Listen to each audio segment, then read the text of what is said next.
This next panel is going to talk about Spanish talent. Yes, does Spain have talent? We have 4 participants: Rebecca Minguella from Clarity, we have Vicente Pascual from Cabify, we have Juan Urdiales from Job and Talent, and Alberto Knapp from The Cocktail. Join me in welcoming our 4 participants.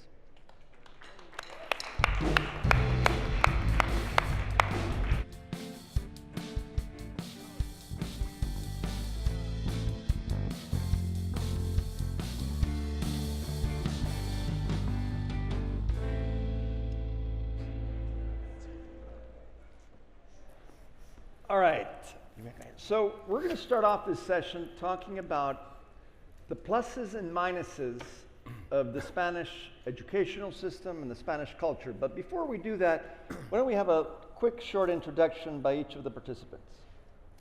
I'm Rebecca Minguella. I'm the founder and CEO of Clarity, a software tool for investors to understand the social impact of their investments. And I started Blink before that in 2012, sold it to Groupon when we had 100,000 clients and 3,000 hotels. Hi everyone, I'm Vicente Pascual. I'm the Director of Operations of Cabify, which is a ride-hailing platform which operates in 11 markets in Latin America and Iberia. As our colleague before, our final objective is to eliminate the private property of the car. So I hope that we can continue on that. Hi, I'm Juan Urdiales. I'm co-founder and co-CEO of Job and Talent. We are an on-demand staffing platform that aims to bring more liquidity into the labor market, helping both workers and companies to find each other in a better way. And we operate in 4 different markets and opening 2 new ones. We have 180 employees and doing a 70 million gross revenue run rate at the moment. Hello, my name is Alberto Knapp. I'm the founder of The Cocktail, a digital consulting firm. We have offices in Madrid, Colombia, Mexico, and Chile. We have around 270 people working, and we are part of WPP since June. All right, let's get started. Rebecca, what do you think are the pluses and minuses of Spanish talent? I strongly believe on the pluses of the Spanish talent. Actually, I apply that myself. I have an office here, even though our company is based in New York. I have an office here in Madrid, and I will keep supporting Spanish talent in the future as well. And the pluses that I see are mostly skills, of course. I think the education in Spain is very good, and we are very passionate as well, and I think that's a plus, and very creative. Spain's got passion, right? Yes, yes. And on the minuses, probably I would say still some risk aversion, and maybe low, I mean, not a long startup culture, because it's relatively recent that we started starting our own companies and getting traction, etc.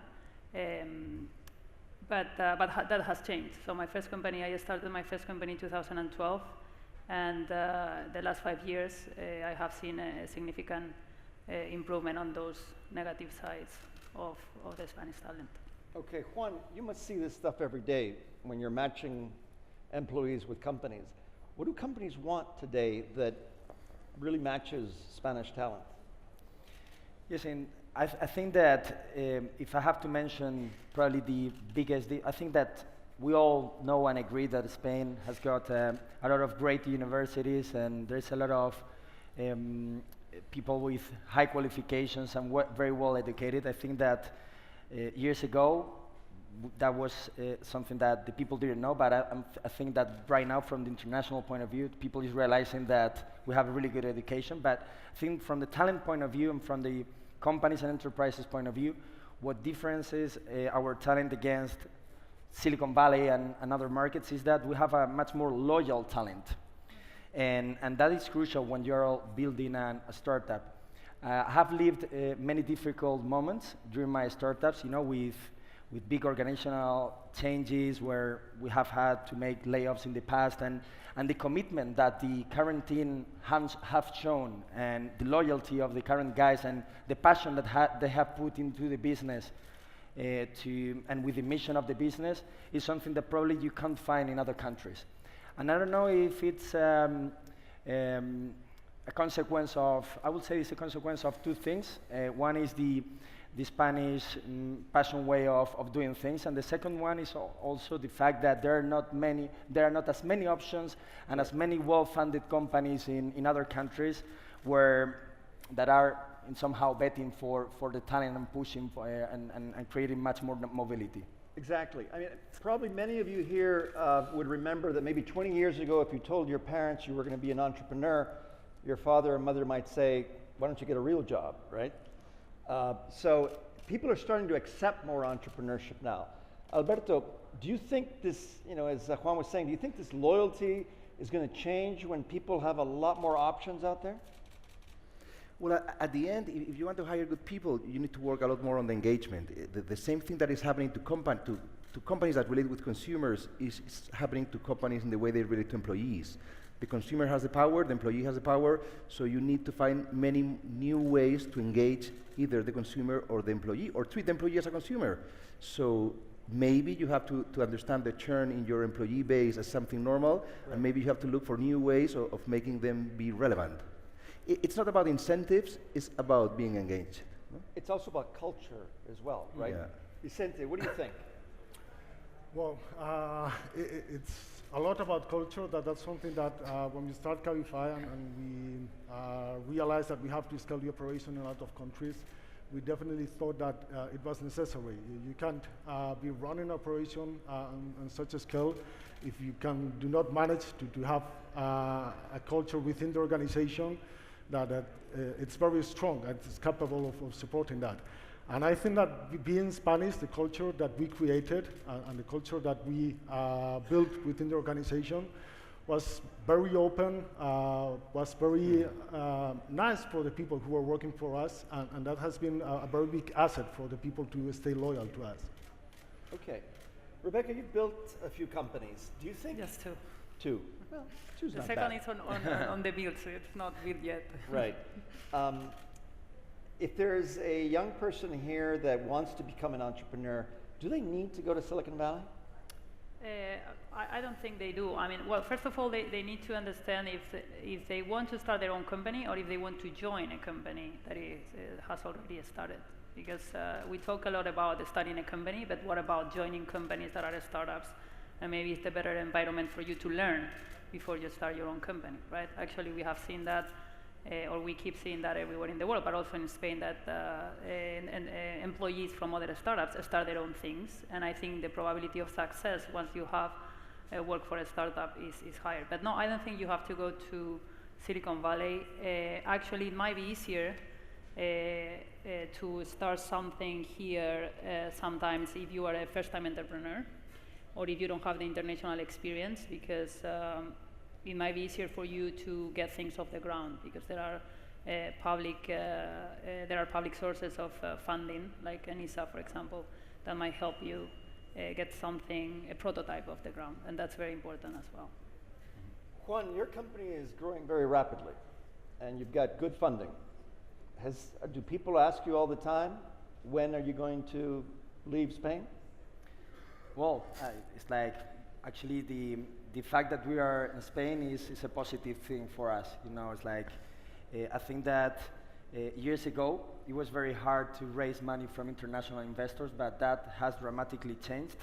We have some great examples of companies that have done a great job in the last years, like Rivalia, who opened the eyes of the international community, and then the new guys that we came after them, we have had an easier position to raise funds. So, and the fact that we are here is also positive in the way that it's easier to attract talent when you are a leader or one of the top companies in your ecosystem than when you are one of the 1,000 big companies with big funding in other in other ecosystems that have got more capital or are more developed, you know. So that is also positive and is positively seen by investors. And actually our investor, Atomico, who led the last round as a leading international investor, thinks that it's super positive to invest in the leaders of some countries that there are not the typical tier 1 companies, tier 1 countries that receive most of the investment. So they're looking to try to find this kind of companies.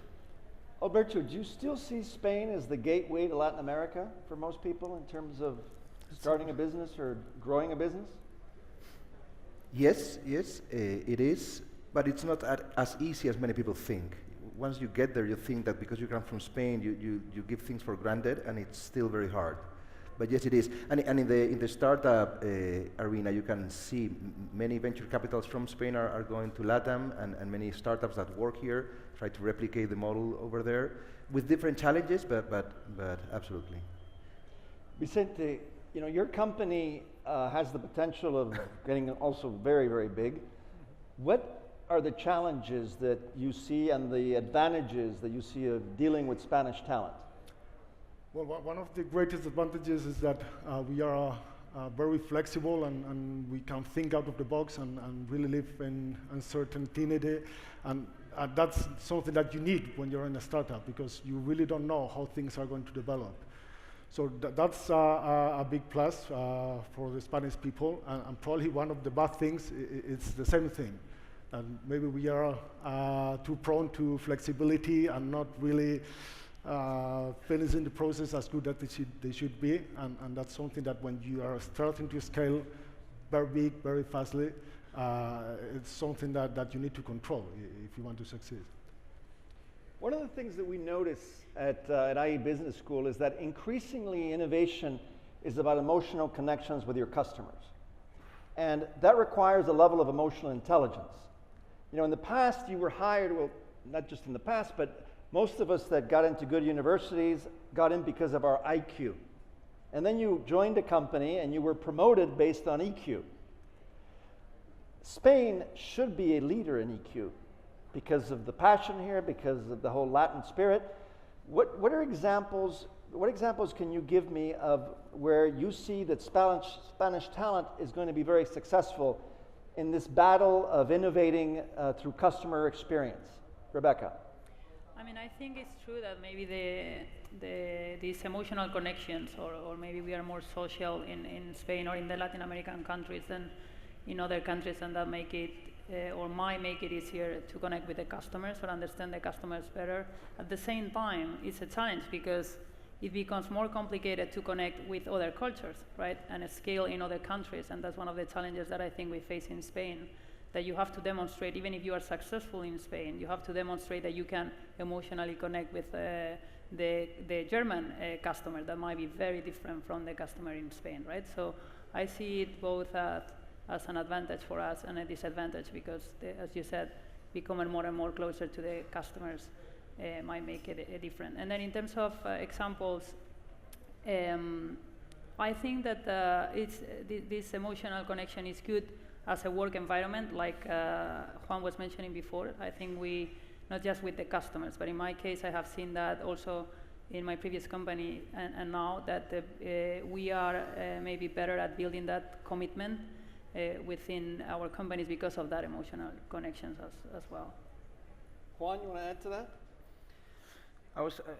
I'm thinking about something that affects in somehow, and probably we noticed into some of the startups that we're generating, is that we are quite consumer orientated. It's like, this is why we have great examples of companies like Cabify or Wallapop doing an amazing job, you know. And I was thinking, why are we so consumer orientated? And that's quite related with, we're a nation that is used to receive people, we're used to hospitality, to retail, and I think that we have a strong value proposition in there and a strong skill that, because of our culture and what we have lived in the past, and that applied into technology companies, marketplaces, is a clear value proposition against you know, how other people think and the culture of other countries. Vicente, with respect to Cabify, do you think Spain, which Juan is just talking about here, provides an advantage to you in terms of building that connection with customers? I mean, one of the things that a lot of people say is, the challenge today for companies is to build the real relationships with customers. Relationships were like, most of us who have an iPhone, we have a relationship with our iPhone. And we're not likely to trade it in for another one, even if it's better product or a cheaper price. And that relationship is, the holy grail of a startup or a company. Is that if you can build those relationships through these emotional connections, then people will be loyal to you. Talk to me about Cabify in terms of what advantages in that realm do you see with Spanish talent? Well, our business, it's a business that has to be built and win on the local markets. So that means that if you give flexibility to the local markets to develop their own strategies and go their own way in order to win the customers, you have done a very long way in order to succeed. And I think as Spanish, one thing that we have done very well, it's not pretending to go to Latin America and saying, this is the way to go with your customers, this is the way that you need to understand them. We were like very flexible and very convinced of the idea that the local people know their local markets much better than we do. And that's something that other competitors might not have grasped as we did. That's a very good point. Alberto, anything you want to add to this? Yeah, I was thinking about, in Spain, I think we talk too much about our own stereotypes. And yes, we are creative, but also Cabify is about being brilliant in operations and processes. We have brilliant engineers. So yes, we have restaurants and creativity and hospitality, but Zara could be a German company. Mercadona could be Chinese. So I believe we in Spain always try to apply oversimplified stereotypes to ourselves. But when you see the level of professionals we have, it's huge, and it's really good. And I believe that in the next 3 years, what we're going to see in internet, because many entrepreneurs made good exits and are reinvesting the money, because institutions like the IE are training people, and because there are bigger and bigger startups, I believe the talent will really grow in the next 3 years. So we've got the educational foundations, we've got good, hard technical skills, like operations we're talking about, we have the emotional skills. We should be ready to take off, right? We should. We're taking off. We are taking off. Okay, so let's move right along. So let's talk about the educational system. We talked earlier about how formal education is a challenge. What would you do in high schools, Rebecca, to change this mindset that we create with children? If you look at it, many times, especially at IE, we tell people, we don't want you to become an entrepreneur, we want you to think like an entrepreneur. We want you to see opportunity in uncertainty. What can be done in the formal education system to get people to take more risk, to get rid of this sentido del ridículo a bit, to get rid of that a bit, that allows people just to take the plunge? Yeah, I think there are two sides to that. One is the cultural side, as you mentioned, the aversion to risk, or the risk aversion, or those elements to live with uncertainty or to try to be more creative. But there is another one, and that one is more difficult to teach, probably. I think it comes with the culture sometimes, and there are some things that can be done. But one of the things educationally that I'm very worried about, and I think we should start paying attention as soon as possible, is the formal education at high schools, but at the university as well, in terms of the hard skills that we are teaching, not just the soft skills, and culturally that is very important, of course, but also the hard skills. So but we're not teaching enough hard skills? I'm not sure if it's about enough. It's not in terms of quantity, I guess, in terms of the content, or I'm a firm believer of the learning by doing. So the problem solving. Yeah, problem solving, learning by doing, and more we are seeing that the skills that we need are not actually being taught at schools or at the university. And I think I'm also a believer in of the public education and the universities. We partner with the universities because we think there is a great talent in research and development. But still, there is a lot to do because we need more. We are trying all to find talent. We were discussing that before, that we are trying to find engineers. We are trying to find big data scientists, and all those profiles are lacking still. And I think we need more and more talent. So on the one hand, you have 20% unemployment. On the other hand, we are trying to hire. Not just us, but like large companies like BBVA or Santander or Amazon, who is now opening large operations here, and we are struggling, right, to find the people that we need. So I think that there is work to be done there. Juan, they say that, I'm not sure where the date was, like in 2030, 50% of the jobs are going to be digital. Talk to us about this mismatch of skills and what companies want. Well, I think that it's a different, like, I think that all the jobs will be digitalized, okay? So, well, people will have to somehow use a machine to, or a digital platform to work. And I think that we shouldn't be creating a big mess about this, because the reality is that those platforms should be enough good to be capable to be used by someone that is not a digital expert, okay? But having said that, I think that there is a bridge of between what the current market is demanding in terms of technical people and what the current universities and the current society is putting out there, not only in Spain, I think all across Europe, especially actually in the US, where there are less engineers than in Europe. So I think that we should not be thinking just only in what's going to happen in 2030 in terms of the digitalization of the whole industry.